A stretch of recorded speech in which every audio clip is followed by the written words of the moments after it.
Nah, ini definisinya perlu kita tegaskan siapa itu sahabat Nabi.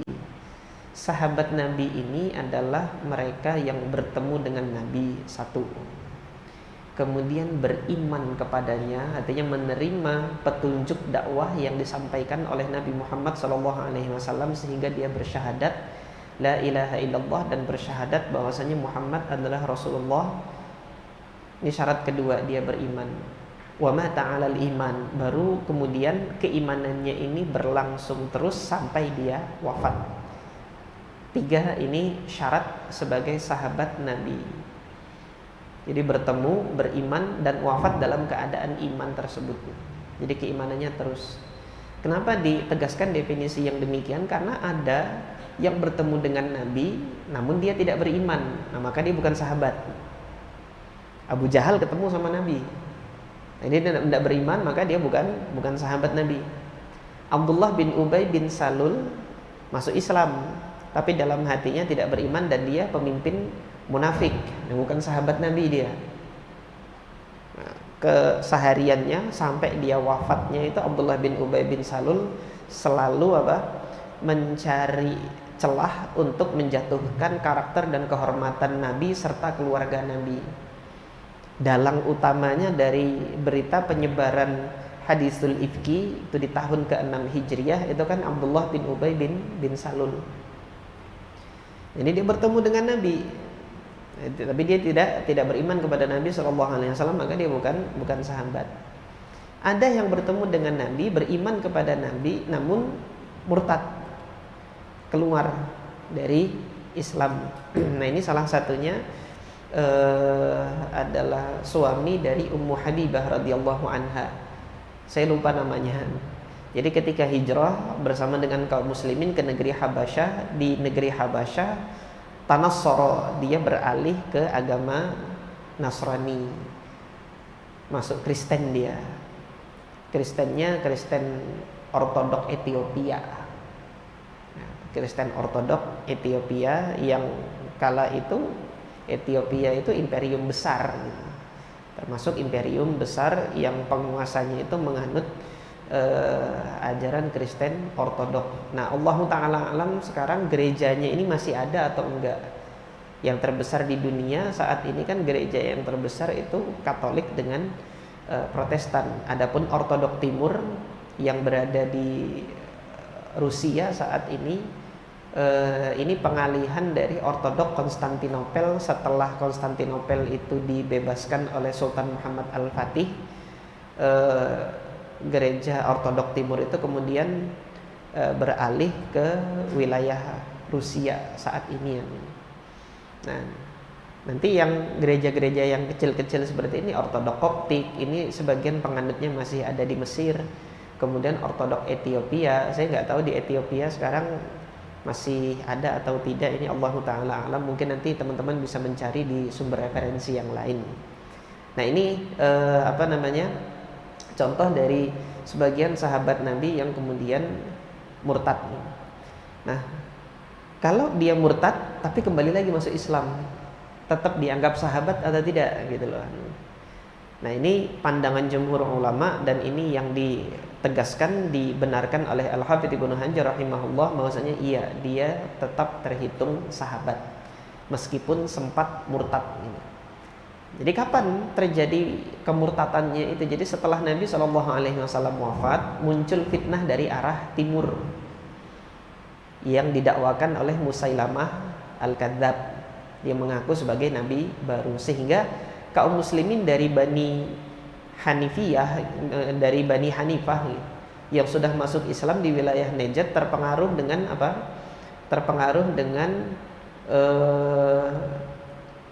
dakwaan dari Musailamah Al-Kadzab tersebut, sehingga sebagian mereka murtad dan mengimani Musailamah sebagai nabi. Nah, maka Khalifah Abu Bakar As-Siddiq itu kan memerangi mereka yang diminta bertaubat nggak mau bertaubat, diperangi. Nah, yang bertaubat setelah sempat murtad kemudian masuk Islam kembali lagi, ini tetap dianggap dia sebagai sahabat.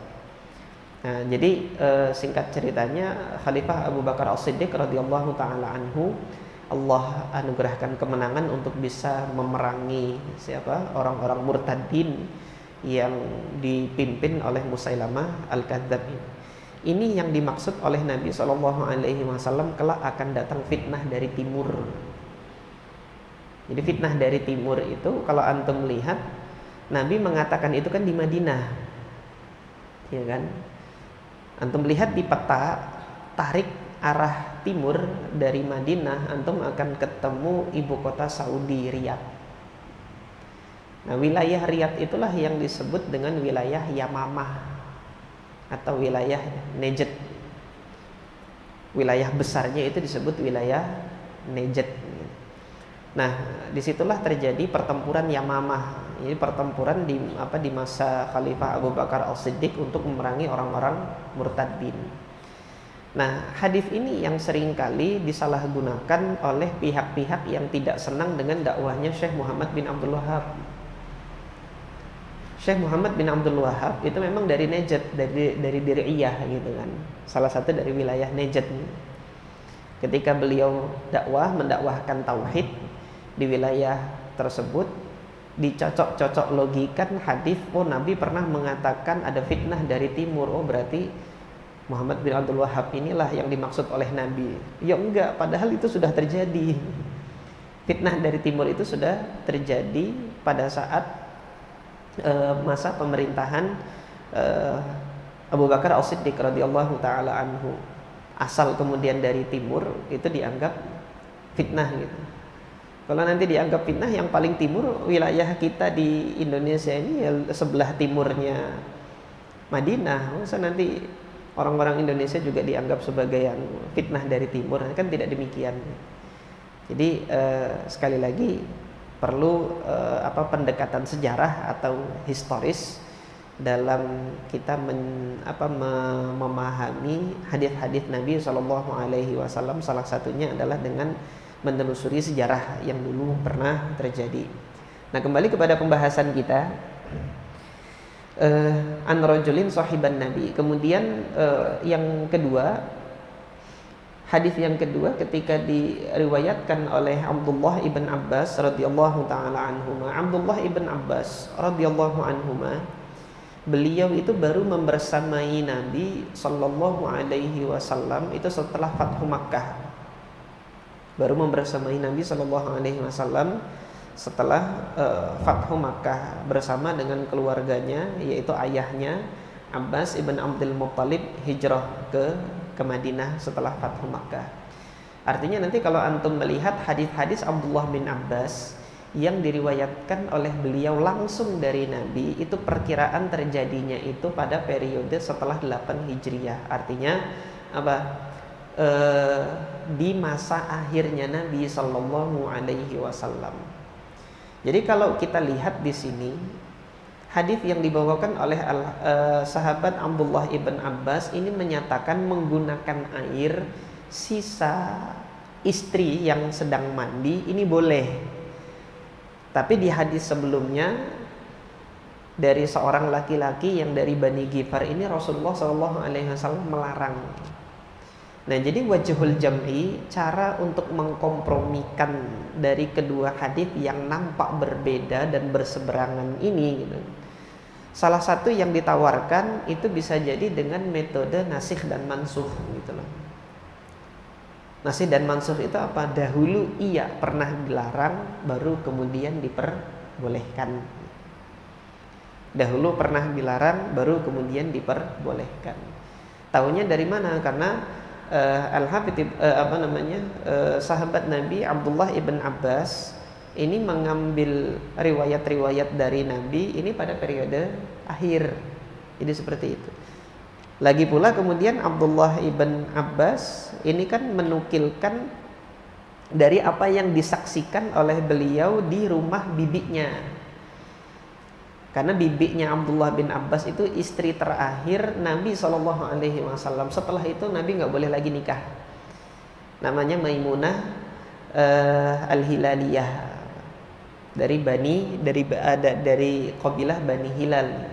Maimunah Al-Hilaliyah. Maimunah ini adik dari ibunya Abdullah bin Abbas, Ummul Fadl namanya. Ummul Fadl ini ibunya Abdullah bin Abbas, punya adik Maimunah ini, dinikahi oleh Nabi di tahun ke-7 Hijriah pada saat musim haji ketika melaksanakan Umratul Qadha. Ini kemarin sudah kami singgung, pada saat pelaksanaan Umratul Qadha, selesai dari Umratul Qadha, Nabi SAW menikahi siapa? Ibunda Maimunah radhiyallahu anha. Nah, setelah Rasulullah menikahi Ibunda Maimunah, barulah Allah turunkan kalamnya di dalam surah Al-Ahzab, itulah la yahillu lakan nisa'u min ba'du wala an tabaddala bihi min azwaj walau a'jabaka husnuhunna. Tidak halal lagi setelah ini kamu menikahi wanita lagi, dan tidak boleh pula bagimu wahai Muhammad untuk mengganti istri. Ceraikan yang ini, nikahi yang baru, nggak boleh gitu. Walau a'jabaka husnuhun, meskipun wanita tersebut tampak mempesona di hadapan Anda gitu. Nggak boleh lagi. Nah, Ibunda Maimunah ini istri terakhir yang dinikahi oleh Nabi. Sehingga kalau kita lihat ini hadis yang disampaikan oleh Abdullah ibn Abbas ini pada periode akhir, dan kemungkinan yang Nabi SAW larang ini pada periode awal-awal. Lagi pula dari riwayat Imam Tirmidzi disebutkan an rajulin min Bani Ghifar, dari seorang laki-laki dari Bani Ghifar. Kuat dugaan kami yang dari Bani Ghifar itu Abu Dzar Al-Ghifari, yang sudah masuk Islam duluan.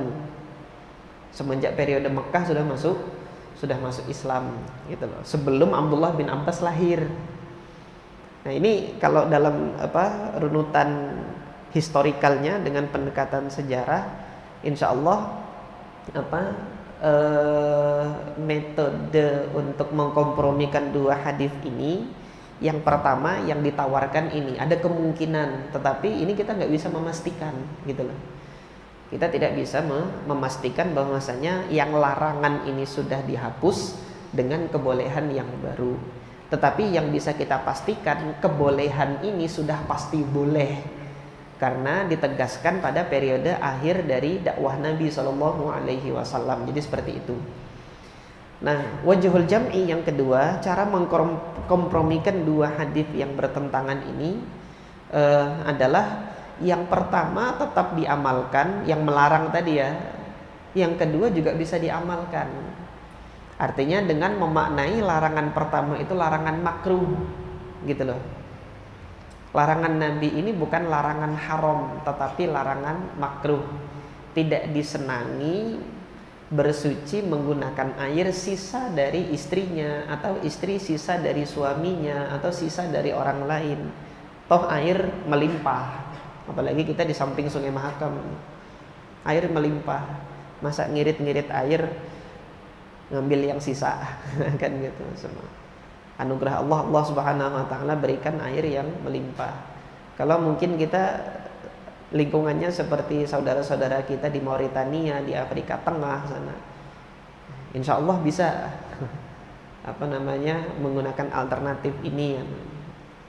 Jadi di sana kan kaum muslimin yang berada di Mauritania itu ya, diteteskan segini itu cukup untuk ini, segini air segini cukup untuk berwudu wajah sampai kaki gitu kan. Kalau antum mau coba, nanti coba wudunya pakai kayak gini ya. Suatu saat mungkin antum safari dakwah ke Mauritania gitu atau gimana, ada keperluan apa ke negeri Afrika yang kondisi airnya seperti itu. Nah, ini ketika mandi dengan sisa air dari istri ini diperbolehkan. Jadi demikian. Ini wajhul jam'i atau cara untuk mengkompromikan, yang mana dari dua cara ini saya lebih cenderung kepada cara yang kedua, yaitu hadis larangan ini tetap diberlakukan, tetapi larangannya itu maknanya makruh, dan keputusan hukumnya itu sejatinya boleh. Nah, kalau dilakukan tanpa ada kedaruratan, ada kemakruhan di dalamnya. Tapi kalau misalnya dilakukan memang ada kedaruratan, tidak ada kemakruhan di dalamnya, insya Allah biidznillah. Nah, adapun para ulama yang berpendapat makruh ini adalah pandangannya Imam Ahmad ibn Hambal dan Imam Ishaq ibn Rahuyah. Keduanya ini dikutip atau dinukilkan oleh Al-Imam At-Tirmidzi dalam sunannya. Imam Tirmidzi mengatakan kariha fadlatuhuriha. Jadi kedua ulama ini, Imam Ahmad dan Imam Ishaq, itu memakruhkan untuk menggunakan sisa air bersuci dari seorang wanita atau dari istrinya, walam yaroya bifadli su'riha ba'san, tetapi mereka tidak memandang tidak boleh gitu loh untuk menggunakannya. Untuk menggunakannya tetap boleh, tetapi mereka memakruhkan. Adapun pendapat yang kedua membolehkan tanpa makruh, dasar dalilnya adalah hadis Abdullah bin Abbas ini pendapatnya Imam Sufyan Ats-Tsauri, kemudian Imam Malik dan Al-Imam Asy-Syafi'i, sebagaimana dinukilkan oleh Al-Imam At-Tirmidzi rahimahullah. Nah, sampai di sini silahkan jamaah sekalian, apabila ada hal yang ditanyakan berkenaan dengan permasalahan yang kita bahas pada kesempatan malam hari ini, atau permasalahan yang lain di luar pembahasan thaharah, insyaallah kalau saya ada jawabannya akan saya jawab. Apabila tidak, nanti mungkin silahkan ditanyakan kepada asatidzah yang lain. Seperti kemarin di forum ini nggak ditanyakan, tapi ternyata lewat WA nanya tentang umroh satu safar itu boleh berapa kali ya. Jadi ada yang bertanya seperti itu, tapi alhamdulillah telah kami jawab. Yang mana jawaban saya tentang permasalahan umroh ini, insya Allah boleh umroh dalam satu kali safar itu dilakukan lebih dari satu kali. Jadi satu kali safar ke Mekah, jadi sudah di Mekah kan sudah umroh, terus besok ketimbang jalan-jalan ke pasar, umroh lagi besok gitu loh, sementara masih di Mekah. Nah, ini sebagian dari masyayikh, guru-guru kami di Saudi melarang gitu loh kan, nggak boleh gitu. Sebagian guru-guru kami menyatakan nggak boleh. Kenapa kok nggak boleh? Karena Nabi nggak pernah melakukan dalam satu safar itu umrohnya lebih dari 2 kali. Itu yang disampaikan. Dan oleh sebab itu sebagian asatidzah yang menempuh pendidikannya di Saudi ketika pulang kita nanti menyampaikan entah dalam media sosial mereka, itu nggak boleh gitu loh. Jadi video-videonya nyampaikan nggak boleh seperti itu kan. Karena sebagian masyayikh kami berpendapat seperti itu untuk tentang permasalahan umrah ini. Dalilnya ya Rasulullah nggak melakukan gitu. Nah, adapun pilihan saya, Allahu taala a'lam, safar itu dia bukan bagian dari ibadah umroh. Perjalanannya itu dia bukan bagian dari ibadah umrah. Sama halnya keadaan kita suci itu bukan bagian dari ibadah sholat, tetapi dia keadaan yang mengantarkan kita untuk boleh melakukan sholat gitu. Sebagaimana antum ketika sudah suci ini boleh sholat berkali-kali gitu kan, sudah berwudu itu sudah suci, antum boleh sholat berkali-kali gitu. Nah, demikian pula ketika safar sudah sampai di sana, sudah diantarkan ke tempat yang dimana bisa melakukan umroh, maka silahkan untuk umroh lebih dari satu kali. Allahu ta'ala alam, ini adalah permasalahan yang masih para ulama ini berbeda pendapat dalam perkara yang demikian ini. Sampai nanti juga permasalahan boleh nggak ngambil miqatnya di Jeddah. Ini permasalahan lain lagi. Nah, sebagian asatidzah memfatwakan nanti ngambil miqatnya tetap di Qarnul Manazil, ketika di atas pesawat. Ada yang berpendapat seperti itu, nggak boleh mengambil miqatnya itu di Jeddah, karena Jeddah itu bukan miqat yang ditetapkan oleh Nabi SAW. Tapi insya Allah nanti penjelasan itu kalau ada yang nanya baru saya jelaskan. Sekarang untuk pembahasan kita ini sekiranya ada yang ditanyakan, silahkan. Nah, siapa dulu? Antum dulu kah? Ya.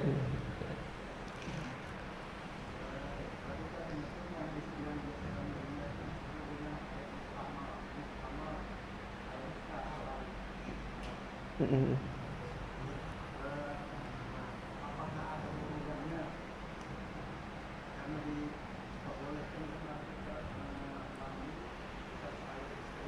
Mm-mm.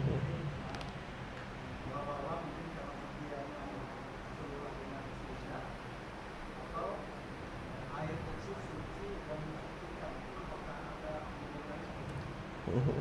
Ya, Bismillah. Untuk air mustakmal, sebagian fuqaha, ini jumhur fuqaha, tidak menjadikan air mustakmal itu boleh digunakan untuk bersuci. Nah, namun yang perlu diketahui, air mustakmal itu yang bagaimana? Air mustakmal itu yang antum telah gunakan dan dia menetes, tidak yang ada di wadah terus antum nyelup ke situ, gitu loh. Nah, perbedaannya di mana? Ketika antum wudu atau mandi gitu kan, air mustakmal itu adalah air yang menyentuh kulit antum sehingga kemudian ditampung. Adapun pada kasusnya Ibunda Maimunah ini dan istri-istri Nabi, ini wadah. Ketika masuk ke dalam air ini kan, misal ini bak besar ya, yang bersentuhan dengan kulit saya, dengan kulit itu kan air yang di samping kulit. Nah, nanti yang sebelah airnya kan nggak nyentuhan, gitu loh. Sehingga ketika pada kasus seorang yang masuk ke dalam satu bejana, air di dalam itu ada yang mustakmal, ada yang tidak mustakmal, gitu nah. Yang mustakmal itu yang bersentuhan dengan kulit. Nah, nanti di sampingnya itu kan airnya nggak bersentuhan dengan kulit. Nah, ketika itu bercampur, ini yang menjadikan bahwasanya air yang sudah mustakmal ini, yang dia tersentuh dengan kulit, ketika dia bertemu dengan air yang tidak tersentuh dengan kulit, ini sudah menjadi suci lagi, sebagaimana Nabi tegaskan air tidak junub, gitu. Air tidak junub. Nah, pandangan dari fuqaha yang menegaskan air mustakmal itu tidak boleh digunakan untuk bersuci karena para sahabat dan Nabi, para sahabat serta tabi'in nggak ada yang nampung air wudhu mereka untuk dipakai wudhu lagi kemudian, gitu loh. Jadi yang sudah ngalir biarkan ngalir, gitu. Nah, adapun pada contoh kasus yang dia masuk ke dalam suatu bejana, itu tidak menjadikan air yang di dalam itu menjadi air mustakmal karena sifat dasarnya masih ada. Jadi seperti itu. Allahu ta'ala a'lam. Allah itu juga kata dia.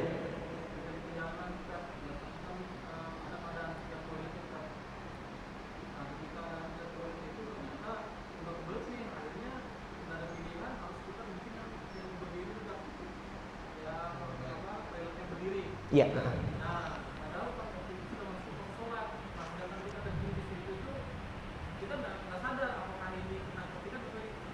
Ya. Kita yakin nggak kena cara kita. Nah, itu bagaimana kita melaksanakan sholat? Apakah kita nanti selama yang ada, karena kan percikan itu banyak ya. Iya. Ya. Bismillah. Jadi menetapkan suatu hukum najis itu harus dengan yakin. Jadi kalau antum masih ada kata-kata nggak tahu kalau ini, nggak tahu kalau ini, berarti nggak yakin. Siapa tahu terpercik, siapa tahu kecipratan, berarti tidak ada yang tahu. Kalau tidak ada yang tahu maka belum yakin. Kalau belum yakin, belum bisa dikategorikan najis, sehingga masih boleh dipakai untuk sholat. Jadi sebagian kaum muslimin itu kan ada yang nggak mau sholat pakai celana gitu kan. Kalau dipakai kemana-mana siapa tahu nanti kena cipratan kencing kucing gitu kan. Kalau siapa tahu itu tidak bisa dijadikan dasar untuk menetapkan najis. Jadi najis kemarin sudah kami sampaikan, kalau ada sifatnya salah satu dari tiga ini, bau, warna, rasa. Ketika nggak ada itu maka tidak bisa masuk dalam kategori yakin bahwasanya najis itu ada. Nah, ini masih pada taraf apa? Waswasah gitu. Ketika itu masih pada taraf waswasah, maka tidak bisa ditetapkan hukum najis ada di situ. Maka ketika apa? Kencing itu berdiri, memang kencing berdiri itu hukumnya makruh, yang disampaikan oleh Al-Hafidz Abu Bakar Ibnul Munzir itu dalam kitab beliau Al-Awsat, beliau menegaskan bahwasanya apa? Makruhnya kencing berdiri itu memang karena potensi air kencing itu bisa nyiprat kemana-mana gitu loh. Nah, ketika kencing berdiri itu bisa diminimalisir kemungkinan besar untuk nyiprat kemana-mananya, maka sejatinya kemakruhannya itu bisa dikurangi gitu. Nah, hari ini dengan adanya apa namanya toilet urinoir itu yang memang didesain untuk kencing berdiri, itu bisa untuk meminimalisir gitu loh, meminimalisir tercipratnya apa air kencing itu ke arah yang banyak. Nah, jadi dahulu Nabi Shallallahu Alaihi Wasallam ini sebagaimana diriwayatkan juga dalam oleh ashabus sunan di dalam sunannya, bala Nabi Shallallahu Alaihi Wasallam fi subatati qaumin qaiman. Rasulullah pernah suatu ketika buang air kecil itu di tempat pembuangan suatu kaum dalam keadaan berdiri. Jadi sesekali, sehingga menunjukkan kalau memang ada kondisi yang tadi dikatakan darurat, itu diperbolehkan untuk kencing berdiri seperti itu. Akan tetapi yang lebih diutamakan ketika berkesempatan untuk kencing itu dengan duduk, ini lebih dianjurkan, disunnahkan lagi, dan dari sisi medis juga lebih bermanfaat kan kencing dengan dalam keadaan duduk itu. Jadi demikian, Allah Ta'ala alam. Jadi tetap itu dihukumi suci gitu loh, kecuali antum lihat percikannya, cek. Nah, kalau lihat itu kan berarti sudah yakin ada salah satu dari tiga itu kan tadi warna. Jadi warna kencingnya itu celek, nah gitu. Tapi kalau antum nggak melihat, tapi siapa tahu, nah berarti tidak ada yang tahu. Siapa yang tahu? Tidak ada yang tahu kecuali Allah Azza wa Jalla gitu kan. Maka ini dihukumi masih syak. Syak itu masih ragu-ragu. Keragu-raguan itu tidak bisa menetapkan hukum najis. Karena asal hukum sesuatu yang ada di muka bumi ini hukumnya adalah suci, asal hukumnya. Tidak dihukumi najis kecuali dengan bukti yang yakin gitu. Kalau ada bukti yang dia yakin, barulah dikategorikan dia najis. Jadi seperti itu. Allahu ta'ala a'lam. Yang lain? Nggih. Kalau berwudu tidak menutup aurat itu apakah mempengaruhi sahnya wudu? Untuk berwudu tidak menutup aurat, Allah Ta'ala a'lam, itu yang dilakukan oleh Nabi ketika beliau mandi junub. Nanti akan kita lihat sifat mandi junubnya Nabi itu di hadis Aisyah dan hadis Maimunah. Nah, atau kita bacanya pada kesempatan ini, mudah-mudahan belum masuk waktu Isya ini. Dari Ibunda Aisyah radhiyallahu taala anha, kana Rasulullah sallallahu alaihi wasallam idza ightasala minal janabati yabda'u fayaghsilu yadayhi. Rasulullah sallallahu alaihi wasallam kalau mandi junub, Rasulullah memulai dengan membasuh kedua tangannya. Tsumma yufrighu biyaminihi ala shimalihi fayaghsilu farjahu.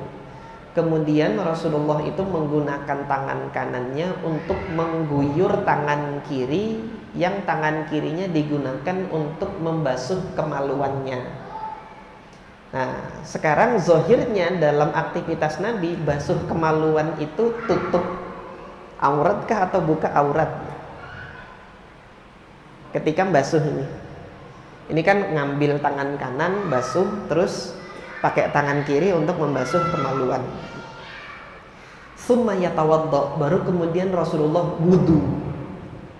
Habis basuh kemaluan langsung wudu. Seluruh riwayat Ibunda Aisyah saya belum ketemu yang nyebutin habis basuh kemaluan tutup dulu baru wudu dulu, enggak. Sehingga di sini habis basuh kemaluan Rasulullah langsung wudu gitu. Summa yatawaddau gitu. Sehingga zahirnya di sini Rasulullah nggak nutup lagi. Jadi cukup dinding dinding kamar mandi itu sebagai penutup auratnya. Nah, Ibunda Aisyah istri beliau dihalalkan melihat aurat suami gitu. Pasangan suami istri itu dihalalkan untuk melihat aurat satu sama lain gitu loh halnya. Sehingga ketika itu terjadi tidak ada penghalang lagi bagi sah tidaknya wudu. Ini satu-satunya dalil nanti dari Ibunda Aisyah, juga nanti dari Ibunda Maimunah yang menyebutkan sifat mandinya Nabi, yang insya Allah biidznillah ini yang saya jadikan dasar sebagai jawaban bagi pertanyaan apakah kalau wudu itu harus tutup aurat. Jadi kalau dalam kondisi dia berada di ruangan tertutup yang dia tidak dilihat oleh siapapun dan dia berwudu setelah mandi ataupun kemudian sebelum mandi sebagaimana yang dilakukan oleh Nabi ini, itu tidak menghalangi sahnya wudu tetap sah. Allahu taala a'lam. Hanya saja di sini jika seorang muslim dia merasa malu di hadapan Allah Azza wa Jal gitu kan, ketika berwudu dia menggunakan penutup kainnya untuk menutup aurat besarnya dengan niat di hadapan Allah, saya malu kepada Allah gitu kan, untuk menutupkannya. Ini adalah yang baik juga gitu loh, bukan satu hal yang terlarang. Didasarkan pada hadis yang lain ketika Rasulullah ditanya, ini ada diantaranya di dalam Sunan Abi Daud gitu kan. Rasulullah ditanya oleh Nabi, auratuna ya Rasulullah mana'ti minha wa ma nadar. Aurat-aurat kita itu mana yang boleh kita tampakkan dan mana yang tidak boleh kita tampakkan gitu kan. Kata Nabi, ihfadz aurataka illa min zaujatika, illa min imra'atika. Jaga auratmu kecuali terhadap pasanganmu, terhadap istrimu gitu kan. Wah ya Rasulullah, in kana ahaduna khalian, kalau kita sendirian gimana gitu kan. Allahu ahaqqu an yustahya minhu minan nas. Allah lebih berhak untuk kamu malu terhadapnya daripada kamu malu di hadapan manusia gitu ketika sendirian. Jadi misalnya antum sendirian di kamar mau tidur malam bertelanjangan gitu, jangan gitu. Tetap tutup auratnya meskipun tidur sendirian kamar tertutup, karena nggak ada hajat untuk buka aurat. Adapun mandi itu ada hajat untuk buka aurat karena guyur badan, selesai hajatnya tutup lagi gitu loh. Jadi seperti itu. Jadi jawaban saya ini secara hukum dia sah wudunya gitu kan, meskipun membuka aurat. Dalilnya tadi hadis Aisyah tadi, yang hadisnya muttafaq alaih tentang sifat mandinya Nabi. Namun kemudian seorang muslim yang dia memelihara adabnya kepada Allah, kalau dia menutup dengan kain pada saat dia berwudu gitu, ini lebih baik lagi gitu. Allahu taala alam. Jadi seperti itu. Isyakah sudah atau belum? Sudah masuk. Insya Allah sampai di sini dulu jamaah sekalian dirahmati oleh Allah Subhanahu wa taala. Kalau misalnya dirasakan kesempatan tanya jawabnya singkat, itu nanti boleh lewat lewat WA gitu kan, bertanya dengan saya. Mudah-mudahan kalau saya sempat menjawab, tapi kalau misalnya nanti slow respon, saya minta maaf juga. Mungkin ada kesibukan lain, jadi lambat menjawabnya atau bagaimana gitu kan. Kita cukupkan sampai di sini, mudah-mudahan bermanfaat. Allahu taala a'lam. Subhanakallahumma rabbana wa bihamdika asyhadu an la ilaha illa anta astaghfiruka wa atubu ilaik. Assalamualaikum warahmatullahi wabarakatuh.